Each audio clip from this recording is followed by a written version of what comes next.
You to all sit down because I'm going to invite the next set of speakers onto the stage. And while they are making their way onto the stage, gentlemen, please join me out here. I am also going to invite all of you to get out your GLOBSEC app because I've got a Slido question for you. Gentlemen, have a seat. We have retired General Ben Hodges and General Karel Řehka. Close enough. I was going to say, they had me practicing it in the back. And General Mercier, also retired. And General Piotr Błazeusz. How did I do? Not bad. Thank you. Start as you mean to go on. So my Slido question is, do you believe that Ukraine has the capability to beat Russia in the ongoing war? So while you all answer that in Slido, I've warned these gentlemen that I'm going to have a vigorous discussion. Flag me if you want to jump in or just jump in. And I'm going to start with my lightning round question. Briefly, I'll start at the far end. Which side is winning right now and why? Well, from the military point of view, I would say that when the war started, we all thought maybe it will be a week, 2 or 3 weeks, right? Those are the predictions, that Ukraine will be able to stand up against such a powerful, modernized, we thought, armed forces and a big country. But what we see now, after over 2 years of war, that actually the bear has a very weak legs and arms. And with all the support we are providing, there is a chance that it will be in our favor, meaning that Ukraine will be able to stand up, protect itself, and be allowed, basically, to make its own choice. Because I think Ukrainians already made the choice. They want to join the West, and we should help them to get that freedom and that ability to make their own choices instead of former superpower trying to make sure that Ukraine remains within its spheres of influence. So I think there are ups and downs in the whole war, but in general, Ukraine, I think, has showed all of us that you can stand up against the bear, and the bear is not as big as we all thought. So that's pretty optimistic. General Mercier, what do you think? Those spoke about the military point of view, and I can speak about other point of view. And if I look at the political side, on the political side before the war, Sweden and Finland were partners for NATO. They were not NATO members. The unity of NATO was sometimes a question and everything. And now we are working all together. We are much stronger, I believe, in many different areas, even if we have to continue to improve that. So I think that first, on this political point of view, Ukraine and our Western world is getting stronger than before, and I think this is some kind of. But stronger isn't winning. Yeah, winning. We are winning this part of it, and if I look at the other side, the other thing, Ukraine is not alone, and that means that Ukraine has a capability to beat Russia, but with its partners and with its many partners, and and that's something we need to take into account. This is not only Ukraine in itself, in fact, and so we have already won this part of the game, and now this is a question of the military operation. But you know, no conflict has only a military solution. It's going to be the military solution plus the other solutions, and we will be winning for sure. General Řehka. Well, I guess it depends how you define winning, but militarily, I think no one is really winning right now, even though Russians have some kind of initiative. But Russia is losing a lot by this war, and Ukraine is gaining a lot also. So in a sense, you can say they are winning, even though militarily, obviously, I think no one is really winning right now. And to wrap up. Of course, Ukraine is winning this war. 10 and a half years, not 2 years, Zeus, 10 and a half years, Russia had every advantage. 10 and a half years, and after 10 and a half years, they still only control about 18%. And people are, like, oh my God, Avdiivka has fallen. In 6 months, the Russians have only moved about 30 kilometers to Pokrovsk. And that's without us providing ammunition. Imagine if the US, German, British, and French government said, of course we want Ukraine to win. This would have been over last year. So even without us being committed, the Ukrainians are winning this war. Russia is in big trouble. There now is a Ukrainian bridgehead in the Kursk region, and the Russians are still crawling towards Pokrovsk. I think I would. And that's a good time to bring back our Slido question. I would flip that chart. So the Slido questions from the audience. Do you believe that Ukraine has the capability to beat Russia in the ongoing war? 68% believe yes. Though you're saying they could beat them if they were given more capability. That's what I'm saying. Got it. So we got a pretty optimistic audience. Now, I have to say, coming from Washington, D.C., where I'm based, and I'm a CNN Global Affairs analyst. Which where means optimism goes to die, by the way. Exactly. And I'm that creature of Washington. I'm a talking head. So I go on to talk about Ukraine, and it usually looks pretty dire. And then Kursk happened, or rather, the Ukrainians carried out Kursk. And there were some people I were talking to, they said, oh, this doesn't mean that much. And I was like, wait a minute. They just ate Moscow's lunch. At least that's how it looked to me. How did it look to you all? What is this? Is this a positive? Is this a risk? General, you've got the special operations background. What do you think of this move? Where did it come from? I think it's positive, definitely. There are risks, yes, obviously. We'll see in the end. But they brought the attention back to the conflict. That's a strategic win. They showed that we shouldn't be too scared of the Russia red lines because, they attacked the Russian territory. What happened? Nothing.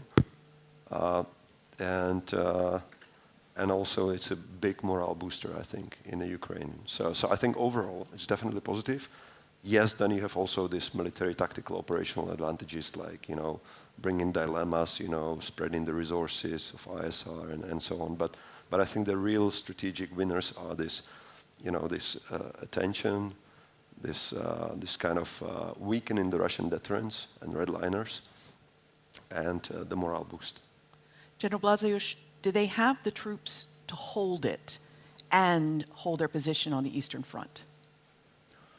Well, I would say it's probably classified information, but to expand a little bit on what was said about the Kursk, I think we all need to remember that Kursk is a very historic place.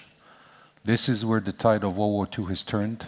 That's where the Nazi troops have been eventually beaten, the largest tank battle during World War II, and that turned the tide of World War II. So that's the symbolism, I think, that we all should kind of remind. And some joke that, in a way, the German equipment is back after so many years. But to be more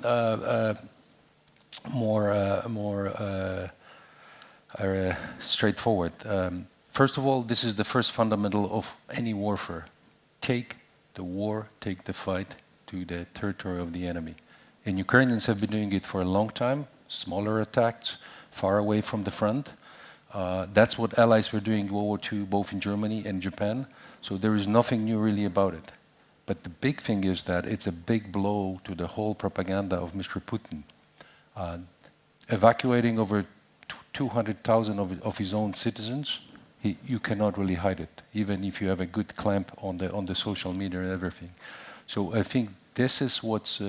and the last point about this, because I want other speakers, my friends, to speak up, the main point is also, think about it. There was an attack on the Russian soil, and what happened? Did Russia decide to use tactical nukes or anything like this? Did they even threaten about it? As Putin had threatened multiple times in the years before. That's something for the Western countries to also consider, okay?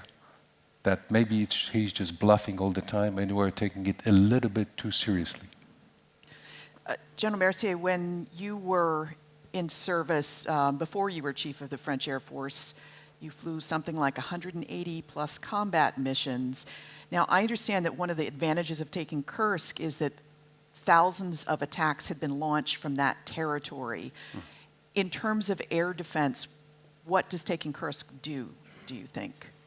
First, this offensive on Kursk is for me something very interesting because when you defend your country and you do not have the possibility to go to the territory of your attacker, you have the tendency to defend your country with very tactical courses of action where your opponent use the wide range of tactical, operational, and strategic courses of action. Here they showed that they can change the nature of the response, and they cannot limit themselves, the Ukrainian, to some tactical defensive actions, but they can bring more strategic issues into Russia as well. And to answer specifically your question, I was an air defense pilot when I was young, and air defense was not only defending our airspace. It was defense was considered to have the possibility to attack where the aircraft took off to attack us, and that's part of the defense. This is how we define an area of operation. The area of operation is including where your opponents are moving. And this is what this offensive is showing, and I think this is a big turn in this operation. Now, Ben, and I call you Ben because you used to invite me to lunches at the Pentagon, et cetera, but the first time... You owe me for that, by the way. I do. It was a really five-star dining room. Because General Hodges used to have this habit of trying to make the people who covered him smarter. So I think at that point you were lecturing me on how many places the U.S. Army was in the Pacific. And I got to say, it left an impression. But the first time we met, I think, was in Iraq. In Iraq. And of course, so much of what happened on the ground in Iraq was you guys were seeing a problem, trying to tell Washington, trying to tell the Pentagon, and getting Rumsfeld snowflakes back. So you know how important the center of gravity is for what happens in D.C. and how they see the war. Taking Kursk, what does that do back in Washington? Well, hopefully it will wake people up that this war, that it's not inevitable that Russia is going to win. That's to me, one of the biggest outcomes of this Kursk counteroffensive is that it kills the myth that somehow Russia is inevitably going to win. The Ukrainians have proven once again we have been underestimating them and overestimating Russia. They have changed the narrative of this war. They have changed the momentum of this war. And then, of course, there are some practical things that have been identified. But I think it's going to be very difficult, unfortunately, because the same people, the so-called Russia experts in the administration now, have been there for years. And they have been wrong about Russia for the last 15 years. When we have misunderstood and miscalculated how to deal with Russia. And so until in the administration, as well as the geniuses outside the administration, until they can be persuaded that it's actually in our best interest that Ukraine defeats Russia. Not this nonsense about getting them to a better negotiating position, but defeats Russia, that's to our advantage, and that we should not be scared of a collapse of the Putin regime. In fact, we should accelerate it. We should plan for it, be prepared for it. Well, I'm going to red team this here for a moment. One of Putin's arguments in the beginning, explaining the invasion of Ukraine to his own population, and places like India, where I spent significant time at the start of the war, I would hear people on the street there say, well, what did you expect Russia to do? NATO was threatening them. NATO was expanding. Holding on to Kursk is already feeding into that rhetorical narrative. I'm hearing back from disinformation experts, et cetera, people who are watching in the original Russian, that it is feeding this Putin narrative that NATO is backing a Ukrainian invasion of Russia. Could Putin take advantage of this and, for instance, launch all-out conscription, something he's resisted doing until this point? I mean, what are the downsides of keeping Kursk? For the Ukrainians, for us? For the Ukrainians, for us, I mean, I can't think of any downside. I wish the Kremlin would declare total mobilization. That would be fantastic. Then for sure people would say, what the hell are we doing in Ukraine? This false narrative that somehow it's our fault that Russia invaded Ukraine makes no sense logically. The safest part of Russia was the part that touched NATO. And now because of the genius, Mr. Putin, he's added Finland and Sweden to his problem. So doubling the amount of NATO that actually touches Russia because of his invasion of Ukraine. I don't see, honestly, any downside. And I'm glad that at least the U.S. administration has not been saying, oh, don't, please pull back. now turning to back to our Polish contingent, as the head of EUROCORP, would you advise them to keep assets in Kursk? What happens with the Eastern Front? Well, I would definitely continue this raid, this incursion, because that sets completely different conditions for any future negotiations. But going back to your previous question, what I would like to add from the Polish perspective is Ukrainians have the right to decide which side of the world they want to be. So all this narrative about encroaching Russia, well, Poland decided a long time ago, even though Russia is still complaining that there was an encroachment of Russia, we actually wanted to finally go back to where we belong. And all the other expansions of NATO, also the countries, nobody forced them. No one told them, you need to join NATO. They voluntarily wanted, they wanted this security and the right to make the decisions at the table, because all NATO members now sitting there, it could be the smallest country that could block any decision.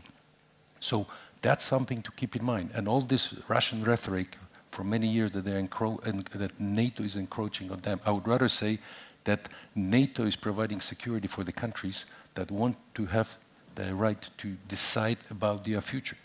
So completely different rhetoric. So you're not worried about full mobilization of the Russian population, which would, of course, completely outnumber troops in Ukraine, since they're, 4 or 6 times larger than Ukraine? Personally, I don't worry, because I don't think Mr. Putin is ready to do it. As Ben has mentioned, that will have a huge consequences for the whole Russian system and his society. Because think about full mobilization. I mean, the country more or less kind of stops and completely turns on the warpath, everything. So I don't think he's ready to do it. Then the whole idea of, oligarchs and the sons of the ministers and everything, getting the waivers, and it gets to the media and everything and so on. So I don't think he will go down this path. Plus, keep in mind, he already used a lot of his well-trained resources. So whatever he's going to mobilize, those will be very low and low-trained troops, and there is not enough equipment that he will be able to provide them. So I don't think he will go down this path. I want to get to General Mercier, but just a quick question to General Błazeusz. To General Řehka. I'm learning. It does take decades to build a good soldier, airman, Marine. I know that there were many countries among the NATO orbit that worked with and trained Ukrainian Special Operations Forces, and much of that first pushing Russia out of Kyiv, etc., was done by special operators who've long since perished at the point of the spear. Are you confident that Ukraine can train forces fast enough, especially some of those special operators that are needed to operate behind enemy lines? It's definitely a huge challenge. I would say it's probably the biggest challenge over the long term to maintain the capacity of the human potential in military. But a lot of that depends on us, really. So there was a question whether Ukrainians can win. Sure, they can win, but it's not only up to them. They cannot win without external support. That's for sure. Continuing external support. But so it's up to us. It's up to our will and leadership. So if I may jump very quickly to add on to what was said. I think this is a great lesson learned for us, that first of all, it's all about the training the reserves ahead of time. It's all about setting up the system of training the mobilized personnel, increasing the capacity of our military schools for NCOs and officers, but also prepare the right procedures and stockpile equipment and staff to reconstitute the units that will be withdrawn from the battle. Follow the example of Estonia and Finland, places that have amazing home front commands. General Mercier. Just back on your question of mobilization, I wanted to just to mention a quick anecdote I've lived. Since 6 years, I'm in an industrial group, and in my group we had a subsidiary in Moscow, which I was supervising until recently, because obviously we have closed it. But what was interesting at the beginning of the invasion, they were very, our people, Russian people, they were very sensitive to this narrative from the Russian government about NATO attacking and everything, about NATO's responsibilities, and they were quite supporting Ukraine up until the moment where there was the first mobilization of young people. And then our employees, they all had kids. And then at this time, they started looking at carefully what happened. And many of them, they wanted to quit Russia and to protect their young people. So that means that they could be quite receptive to this Russian narrative until the moment they saw that it could be different and it could affect them. So I think that the mobilization could not be, if that happened, could not be very popular in this country. So it could be the thing that ends up breaking Putin as opposed to breaking Ukraine. Yeah, exactly. I wanted to dig into one more topic before I turn to questions from the audience from Slido, and we're going to have microphones in the audience. But before we do that, so while you guys are thinking, I saw a headline today that said President Zelensky was pleading with Western countries to be able to use their weapons to hit further inside Russia. And we had the Czech Republic president, the foreign minister today at GLOBSEC saying this is a key to allowing them to win this war. Ben, do you think the White House will say yes?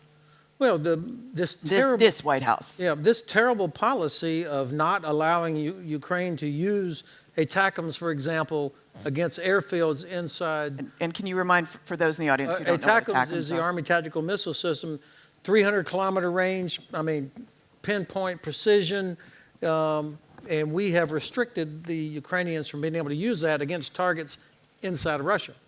So this terrible policy, which actually protects Russian airfields better than it protects Ukrainian civilians, is a manifestation of the fact that we don't have a clearly defined objective.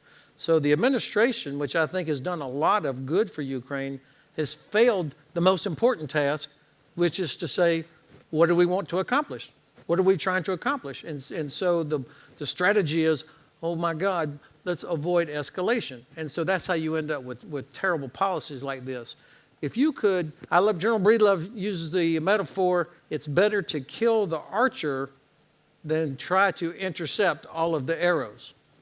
Go to the place, exactly what Denis said, go to the place from which these attacks that are killing kids originate. And if we would let them, and then by the way, if we fixed it, then UK would be able to allow Storm Shadow, and nobody else would be able to hide behind our failure. And I think we would be in a much different place. And that's what Czech Foreign Minister Lipovsky was saying. It's easier to hit the planes before they take off instead of trying to Kill the archer. Knock the bombs out of the air. Can I add on a little bit? Absolutely. So I think we all have learned that we all, meaning political level, not military, set up those artificial red lines. And we've seen that we more or less eventually lifted all of them. Remember the beginning of war? Yeah. No tanks. F-16, no F-16s. Patriots, no Patriots. No ATACMS, we have ATACMS. So we passed through all those red lines. And this is mostly political issue, very sensitive, that the governments have to come to terms and don't worry about Russian-fueled escalation, because this is not an escalation. This is to allow Ukraine to defend itself. And I think we also are the victims of the Russian disinformation, very good propaganda, information warfare, basically. They're using different means. They're using our democratic rules that allow them for the freedom of speech. They're sponsoring different NGOs, some think tanks, some even strange organizations or even green ones, just to make it much more difficult for us. All this discussion about escalation, all this discussion about the use of nuclear weapons. So politically, a lot of governments get worried. But we see the proof that nothing has happened, that this is more or less a bluff. General Mercier, France has a different take on this issue. Yes, but again, in today's warfare, and we see that in Ukraine, the kinetic actions are one thing, and the way you associate an operational communication is another thing. So as long as you continue to defend yourself, even if you defend yourself, attacking where the threat is coming from, it's defensive action. And we need to explain that, and we need to re-explain that, and we need to tell that to everybody. Because, of course, when you fight a nuclear nation, you need to be careful of what you are doing. But be careful does not mean that you cannot do nothing, and especially when it's, again, linked to defensive actions. And defensive actions is not only defend yourself on your own territory, that can include offensive action, providing that they are linked to your defense. And that's very important, but you need to explain it to your population, to the other population, and you need to have a huge communication plan associated with these actions. And I think this is what Ukrainians are doing quite well. Quick one on the French initiative. I can speak more freely than Then he can, because you're a core. I think this is the best example of what we all need to do. Doesn't matter if we actually execute it, to what extent, but let's have an open discussion. Let's have among the nations this exchange of opinions. Is it feasible? Can we do it? And so on. You've seen the reaction of the Russian side, right? So personally, I think there was a great idea of putting it on the table, let's talk about it. And there are many more topics that should be put on the table and discussed between the nations, and hopefully with some positive effect for Ukraine. And General Řehka, it's obvious that the Czech Republic doesn't take Putin seriously when he threatens to use tactical nuclear warheads, because you've been urging this policy of using the weapons that are given to Ukraine where they're needed. Yeah, it wouldn't make sense for him to use the tactical nuclear weapons. But I want to say if we want Ukrainians to prevail, we have to let them bring the war to the Russian territory, period. There's no other way. That's the first thing. Second thing, I think it's an overall problem with those restrictions and with those policies it's not that the Russians are so good in their propaganda. It's that we are so bad in our assessment of the potential escalation, because a lot of those decisions are based on public relations, push from the public, and I think there's very little real assessment and real analysis of this escalation potential. So it seems to me that it's always restriction, goes on and on. It's too much, people are pushing, so we give it to them in the end. But it's always too late. I remember talking to, haranguing as part of the press corps Admiral John Kirby when he would give us NSC briefings, and it seemed like, why aren't you letting the Ukrainians use this? And then 3 months later, that would be allowed, as we've been talking about, this sort of stage by stage creeping, okay, well now we'll let you do this. And of course, what the Ukrainians have been complaining about is they're losing the human capital in the meantime that could have been so much more effective if given that from the beginning.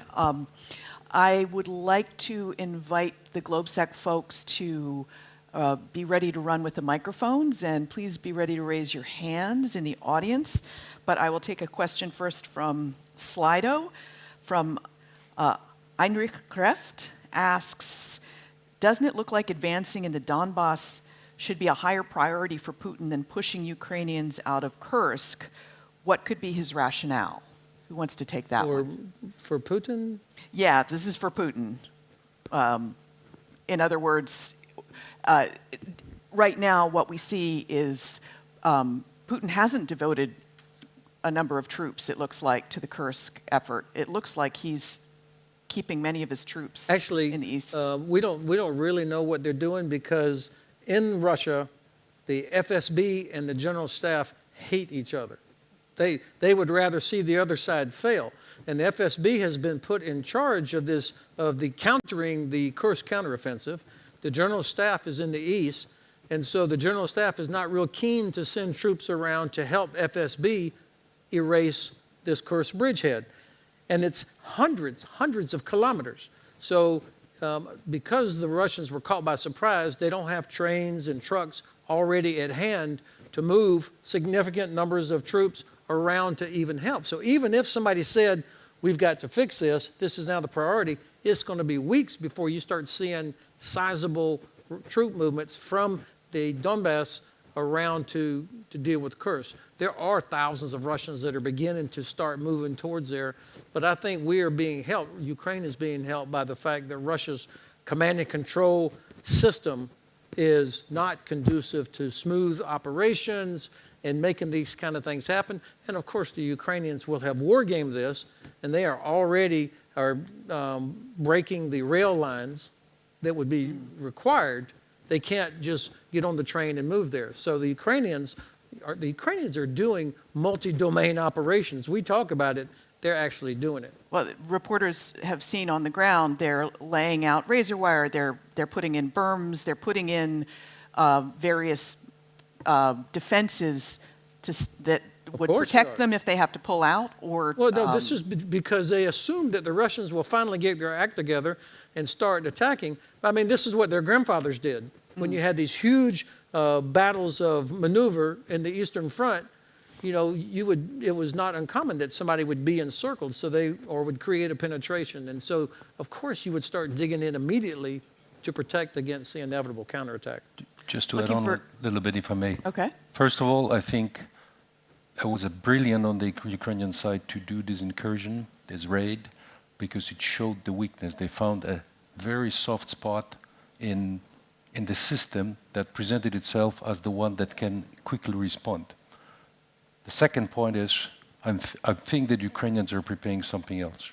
Completely different, not another raid maybe, because that requires a lot of sources, but they will continue taking the fight to the territory of the invader. Wherever, a little bit like whack-a-mole, wherever they see undefended. And so the first question is going to go to Frank Gardner from the BBC. So if you could make your way down with the microphone. Thanks very much. Fascinating panel. Frank Gardner, BBC security correspondent. You've talked about mobilization on the Russian side, but what about on the Ukrainian side? Because I think it's quite controversial, Zelensky's policy of starting with mobilization only for those of 27 years and above, and eventually bringing it down to 25. What is the average age of a Ukrainian combat soldier? It's something like 43. Does the panel think Ukraine has made a catastrophic strategic mistake in not mobilizing more of its young adult male population? General Řehka, let you take that first, and then... Well, I think it's hard to say now. From certain perspective, it makes sense to protect your younger, generations. Plus, you don't know how long it's going to go. And I think it's about the finding the right balance. So, and also, I think the difficult thing is not only the mobilization, but also to the demobilization. So if you mobilize people without telling them, how long they're going to serve, that's also not very easy, I guess, for the morale. But I don't really want to judge on that, because I think at the political level, they have to make some compromises. And then I'll go to General Błazeusz, but I'll also give the microphone runners, there's a person there. And if you could, there's a person right there, if you could get them microphones. And sir, you were going to answer. First of all, I think what was said here is true. My assessment is it was done on purpose, because when you look at demography, when you look at this famous dome, in 20, 30 years, you need those young people basically to do what the young people do, meaning that they will ensure the continuity of the society. And they will be the ones also that will be making sure we all get our retirement pensions and so on. So I think it was done on purpose. The second reason probably is that this generation is a very smart generation. So a lot of them are doing other things to support the battlefield, not necessarily running just with the weapons. We've seen at our Combined Arms Training Center in Poland, where we train Ukrainian soldiers under the flag of the European Union, this European Union Military Assistance Mission Ukraine, that the age is really large span. And those young people, I understand that they can volunteer. So if a young person wants to join the armed forces, that person can volunteer. So I would say this is not a mistake. This is already looking into the future, making sure that Ukraine remains the country and there will be enough citizens in the future to rebuild it and make sure that it's also defended. Thank you. Now we'll take the two questions in a row. If you all could stand up, introduce yourselves, and make sure there's a question in your question. Hello, my name is Řehka. I'm from Czech Radio. Thank you for the word. I would like to ask, we keep hearing that we should provide more to Ukraine, we should provide ammunition for them, but is there actually a stockpile to provide it from in the West, in Europe, or anywhere else? Thank you very much. Good question about the manufacturing question. And you, sir. Thank you. Benjamin Tallis, Democratic Strategy Initiative, Berlin. Thank you for the panel. Excellent lessons to draw. What we've seen so far is that some countries, Poland, Czech Republic, the Baltic states, have been learning lessons from Ukraine. We've seen other countries, the US, Germany, not learning some key lessons from Ukraine, including the need to push for victory, as we've seen Ben Hodges describe. What's holding us back? Why aren't we learning those key lessons, and what do we have to do to actually take them on board? Thank you. Okay. So first, the manufacturing question. Who would like to tackle that one? First of which? Manufacturing question about, what do we need, and do we actually have the stockpiles? So, of course, defense industry, these are not charities. They have thousands of employees, very complex supply chains. So they have to have the government to say, I need 1 million rounds of ammunition, or I need 10,000 Hellfire missiles, or whatever it is. That hasn't happened, not in a meaningful way, because, at least in the United States, our government has stopped short of saying this. We need to win. We need Ukraine to actually win, and therefore, here's $1 zillion to start making more ammunition. So it's out there. There is equipment, there's capacity there, but the push from the government has not happened because the government, the administration, has not said we need for Ukraine to win. But that would mean planning for a multi-year war, and no administration ever wants to do that. They want this wrapped up next. Well, I think you're highlighting the problem, Kim. The fact that somebody in our government could think, oh, we need to get this wrapped up real quick, has no clue about history or geography or warfare. This is something that gets wrapped up real quick. Yeah. This is about, we need, like Roosevelt and Churchill saying, we got to defeat these people, unconditional surrender, and we're going to get industry on board. We're going to mobilize our population by talking to the population, explain why this matters, that this is not charity for Ukraine, this is for our benefit. But of course, that was many years into the war when they did that, and they felt personally threatened. Actually, it wasn't. It wasn't. The United States, 1 month after Pearl Harbor is when Roosevelt... Well, after Pearl Harbor. That was 1 month into the war. When Roosevelt agrees with Churchill, we have to defeat Germany first. We have to defeat Nazi Germany first, and then the Empire of Japan. That kind of strategic clarity and priority is what enabled us to generate, become the arsenal of democracy. We can have a history test after this if you want to. Yeah, but I'm just saying, no, my dad was a Marine at Iwo Jima. I know that one pretty well. But I'm still saying that it took an attack on the U.S. to get the U.S. truly involved. General Mercier, you want to jump in? Yeah, I would like to link the two questions. In fact, yes, we need to provide to the Ukrainians with the ammunition and everything they need, and we could probably do better than what we do today. But adding that to the second question, because the question behind is, I've seen many political leaders, including my country, talking about war economy. We are not in a war economy. But the question is, what are the consequences of our preparation regarding the industry? And making stockpile is what we did in the Cold War. We need some kind of stocks, but this is not the only way to do that. We can modernize our industry. Some of the new military capacities, such as the drones and everything, we can print them. We can be prepared to produce these capacities cheaper, faster. And we can do that, and we have the capacities to do that. I just want to make a parallel, because I'm in the board on a big automotive supplier. This automotive supplier, after the COVID, in 1 month, they were ready to make masks. And this is absolutely not their area of expertise.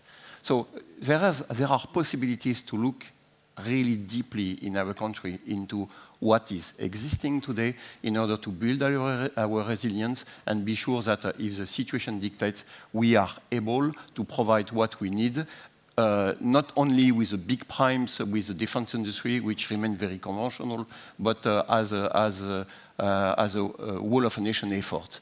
And this is the lessons we need to identify, I think, and we need to work really on this, because that concerns the industry as a whole, but we should not avoid this real study. And I think that we identify this kind of lesson, but we are not learning it, and it's time to do it. That sounds great, but if you talk to a Lockheed Martin or a BAE executive, they're like, the orders haven't come in yet, not enough to ramp up the production lines. Okay, the defense industry will always say that, but I'm not happy with this kind of answer. We should go beyond that and see what would we need to build our resilience. And of course, at a certain point, there will be, the government will have to pay for this resilience. But this is not only, I can produce more if you give me more money. There are a wide range of things we can do beyond that. Okay, well, defense executives find him afterwards. I will add on General to that. Błazeusz. He's right. He's right, though. Industry should take part of the risk instead of avoiding risk and letting the government and the country take all the risk. So industry could lean forward, I think, some. Excuse me. So I think this issue of additional stockpiles of ammunition equipment is twofold. On one hand, I think we all still have in some areas this equipment in our inventory, but you need to take a calculated risk. Each government, okay, should be willing to take the risk that I will deplete my stockpiles below whatever it is, 90%, 70%.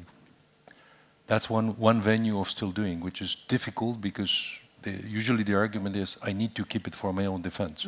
However, if you are not a frontline state and you are really, really in the deep of Europe, then your calculations about the risk acceptance should be different than the states that are the front lines. And we've heard the Pentagon try to explain multiple times, but we're getting to empty out our old stocks and they're getting used in Ukraine and we're getting new ones should we be in a conflict. I do want to go to our very last question since we only have about 4 minutes left. And it was on, can you give him the microphone one more time to refresh Lessons our memory? learned. I can touch on this one. Lessons. Yeah.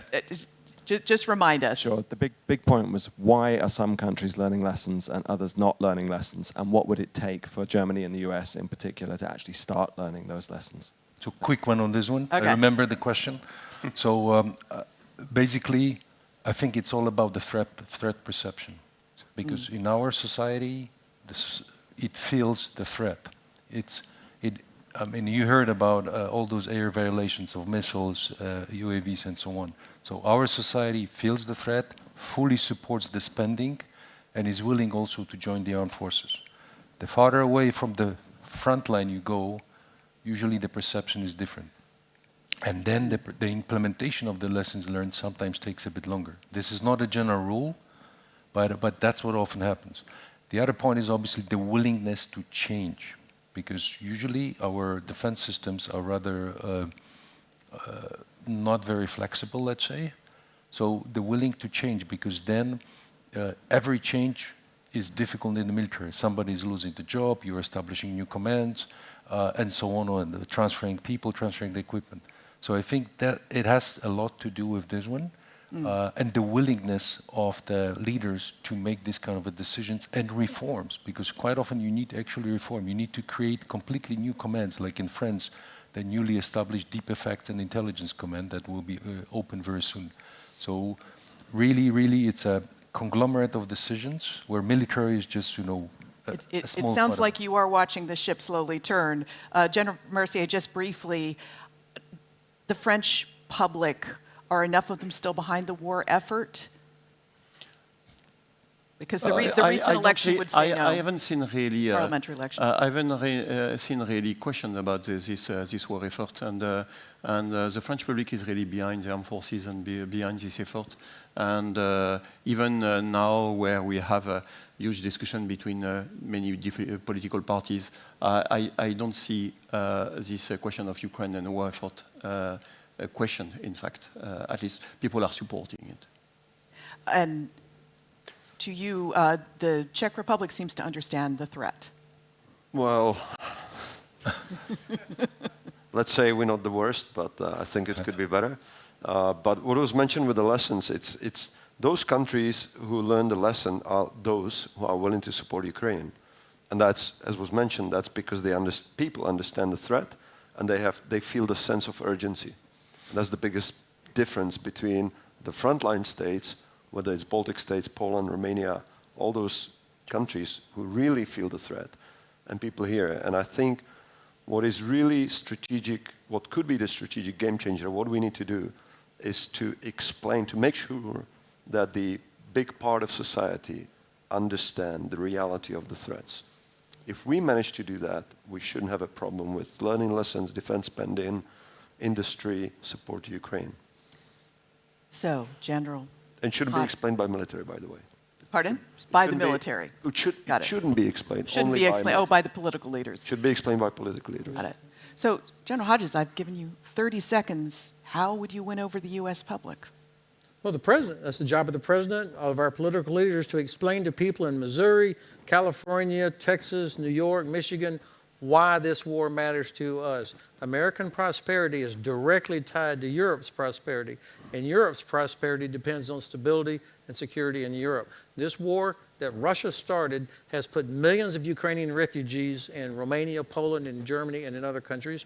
It's raised the price of gas. It's raised the price of groceries because of what Russia has done. So even for just the most selfish, personal, economic reasons, it's to our benefit that Ukraine defeats Russia. But also China. China is watching, and China is seeing right now that the United States and our allies do not have the political will to actually defend sovereignty, defend freedom of navigation, defend international agreements, defend international law. I think that's a terrible message for us to send to the Chinese. And by the way, they see that the United States can be deterred by just mentioning tactical nuclear weapons. And I hope that you get to explain that at some point to a future President Trump or President Harris. Well, I can tell you which one I would prefer to talk to. But And with that, I want to say thank you to our panel, and I'm also getting the honor of closing day 2 of GLOBSEC in Prague. We have had, again, presidents, prime ministers, senior officials, industry leaders. We had 25 sessions taking place here across topics like EU defense, Western Balkans, the future of liberal democracy, and how to counter hybrid threat and malign influence, and more. So just a couple of housekeeping things. The GLOBSEC cocktail evening, open to all, takes place tonight, and the buses leave the hotel starting at 19:30. Last one at 8 p.m., so make sure to catch one. And for those attending GLOBSEC's thematic dinners, these are invite only, begin at 18:45. So tomorrow, the Albright stage will be closed, so all the action will be here and at the Schwarzenberg stage. We'll have discussions on fostering stability in the Middle East, tackling climate change, and much more. So have a great evening. Thank you.